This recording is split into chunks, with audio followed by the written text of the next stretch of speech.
Hello and welcome back to Get Great at Maths. I'm here to help you pass your maths exam, so hit that like and subscribe button.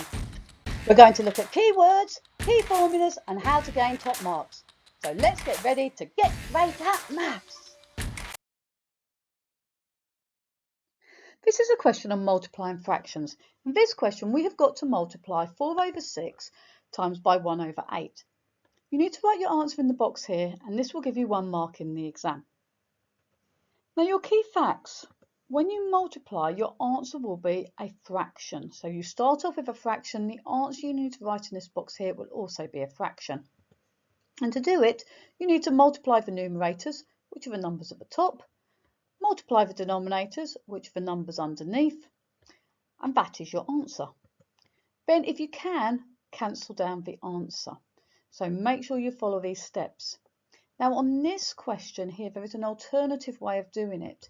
So you can cancel the fraction and then multiply. And I'll show you how to do that if you're unsure on this other method. The mark scheme will give you full marks for just multiplying the 2 numerators and the 2 denominators and leaving your answer in that form there. But there is a simpler form where you've cancelled, which is the better answer, which you'll need for when you go up to do higher level maths. So press pause, get yourself a pen and paper, write down the question, have a go at working out the answer and then press play when you're ready to hear the answer. Fantastic work. So hopefully you've managed to come up with an answer. So we're going to follow the first method over here, which says multiply the numerators and multiply the denominators. So the numerators are 4 times 1, the denominators are 6 times 8. Now 4 times 1 is just 4 and 6 eighths are 48, so the answer is 4/48. If you wrote that in this box here, you would get the mark in the exam. But 4/48 are both even numbers, and in fact they can both be divided by 4. So you need to look at a number that is common to both of these numbers, and the highest multiple or highest factor that goes into 4 and 48 is the number 4. 4 divided by 4 is 1. 48 divided by 4 is 12, so your answer is 1/12, and that is the better answer to put in the box. Now the second method here says cancel and multiply. So this only works if you have got opposite pairs which have got a multiple of each other that are the same. So if you look at this diagonal here, 6 and 1, because 1 is a prime number, it's the lowest number you can have that's positive, there is nothing that goes into 6 and 1 other than 1. But if we go the other diagonal, there is a number that goes into 4 and 8, and the biggest number that goes into 4 and 8 is the number 4. You could halve it and halve it again, which is the same. We're just going to divide by 4.